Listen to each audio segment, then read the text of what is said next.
পুরুষ মানুষ ৪৫ বছর বেশি বয়স যারা ধূমপান করেন, যাদের উচ্চ রক্তচাপ থাকে, ডায়াবেটিস থাকে, রক্তে কোলেস্টেরলের মাত্রা বেশি, ঠিকমতো ঘুমাচ্ছেন না, হার্ট হেলদি খাবার খাচ্ছেন না, এরকম একটা ব্যাকগ্রাউন্ডের ভিতরে যদি এই ধরনের ব্যথা হয়, তাকে অবশ্যই সবার আগে একটা ইসিজি করা উচিত নিকটবর্তী হসপিটালে গিয়ে। এবং ট্রোপোনিনাই একেবারে সহজ কিন্তু এখন বাংলাদেশে অ্যাভেলেবেল। ট্রোপোনিনাইটা করে ইসিজিটা করে কিন্তু বোঝা যাবে যে তার আসলে হার্টের কি পরিস্থিতি। খুব অল্প সময়ে কিন্তু আমরা সিদ্ধান্ত নিতে পারবো। যদি তার হার্টেরই সমস্যা তাহলে হার্টের মতো চিকিৎসা নেওয়া উচিত, আর যদি হার্টের সমস্যা না হয় তাহলে অন্যভাবে চিকিৎসা নিতে হবে।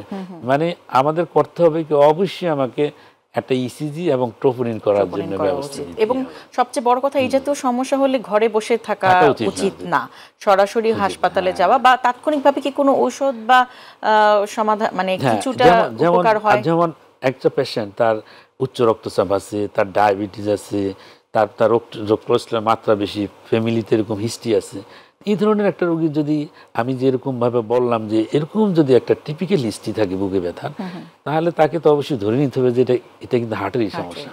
তো তাৎক্ষণিকভাবে উচিত যদি অ্যাসপিরিন জাতীয় ওষুধ যদি বাসায় থাকে, আমরা বলি 300 মিলিগ্রাম অ্যাসপিরিন ক্রাশ করে খেয়ে ফেলার জন্য, জিভের নিচে দেওয়ার জন্য। ক্লফিডোগ্রাল জাতীয় ওষুধ যদি থাকে সেই ওষুধও 300 মিলিগ্রাম নেওয়ার জন্য বলি। জিটিএন স্প্রে যদি থাকে অথবা ট্যাবলেট যদি থাকে নাইট্রেট জাতীয়, জিভের নিচে আমরা দিতে বলি। দিলে কিন্তু তাৎক্ষণিকভাবে কিছুটা সে আরাম পাবে, তবে দ্রুততম সময়ের ভিতরে তাকে চিকিৎসা নেওয়া উচিত। আসলে হার্ট অ্যাটাকের চিকিৎসার জন্য আমাদের জন্য দরকার হচ্ছে করোনারি কেয়ার ইউনিট, মানে স্পেশালাইজড মানে কিছু সার্ভিস আমাদের দরকার। কেন এটা দরকার? যেমন আমরা যেটা জানি যে হার্ট অ্যাটাক যদি হয় প্রতিটা মিনিটেই কিন্তু মাসেলগুলো নষ্ট হয়ে যাচ্ছে, হার্টের মাসেল, এবং এই হার্টের মাসেলগুলো ইরিভার্সিবল ড্যামেজ, মানে এগুলো রিপ্লেসমেন্ট হয় না। তাহলে সেই ক্ষেত্রে আমার কি করতে হবে, যে রক্তনালীটা বন্ধ হয়ে গেল যত দ্রুততম সময়ের ভিতরে বন্ধ রক্তনালী আমি খুলে দিব, তাহলে রোগীর কি হার্টের মাংসপেশিগুলো সেফ হয়ে যাবে। মানে যখনই হাসপাতালে আপনাদের কাছে যাচ্ছে আপনি সবার আগে আমাদের টার্গেটই হচ্ছে যেটা খুলে দেওয়াটা। আচ্ছা, এখন আসেন সেটা তো পরের কথা, কিন্তু তার আগে আমরা কি করতে পারি।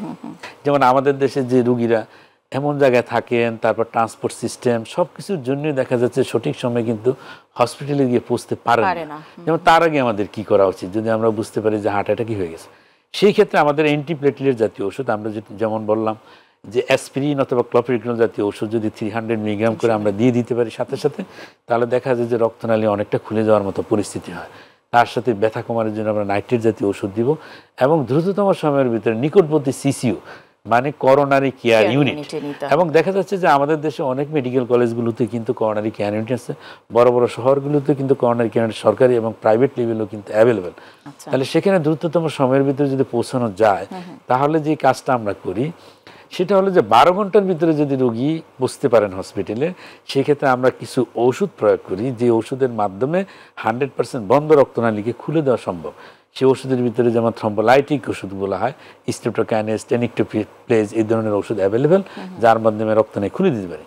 যদি আরও অ্যাডভান্স সেন্টার থাকে যেখানে অ্যাঞ্জিওগ্রাম করার ফেসিলিটি থাকে, সেই হসপিটালে গেলে আমরা কি করি, উইদিন 2 আওয়ারের ভিতরে 2 ঘন্টার ভিতরে আমাদের টার্গেট হলো যে অ্যাঞ্জিওগ্রাম করে ভিতরের যে ব্লক থাকে ব্লকটা ছুটিয়ে দেওয়া। তাহলে মেন টার্গেটই হচ্ছে যে 100% যে বন্ধ রক্তনালীটা যদি আমরা খুলে দিতে পারি, তাহলে কিন্তু রোগী তাৎক্ষণিকভাবে কিন্তু সেফ হয়ে যান। শুধু এখানেই শেষ নয়, এরপরে আমাদের আরও কিছু ট্রিটমেন্টের প্রয়োজন। যেমন হচ্ছে রোগীর উচ্চ রক্তচাপ থাকলে রক্তচাপকে কন্ট্রোল করতে হবে, ডায়াবেটিস থাকলে ডায়াবেটিসকে কন্ট্রোল করা, কোলেস্ট্রলের পরিমাণ বেশি থাকলে তাকে নিয়ন্ত্রণে নিয়ে আসা। তার পাশাপাশি হচ্ছে আরও কিছু ওষুধ প্রয়োগের মাধ্যমে রোগীকে আমরা কি করি, স্টেবল করার জন্য চেষ্টা করা হয়। আচ্ছা স্যার, যেটি বলছিলেন যে তাৎক্ষণিকভাবে আপনি 300 মিলিগ্রাম ইকোস্প্রিন বা জাতীয় ওষুধগুলো যদি দেয়া হয় তাহলে মানে অনেকটা ঝুঁকি থেকে, মৃত্যু ঝুঁকি থেকে অনেকটা কমিয়ে আনা সম্ভব।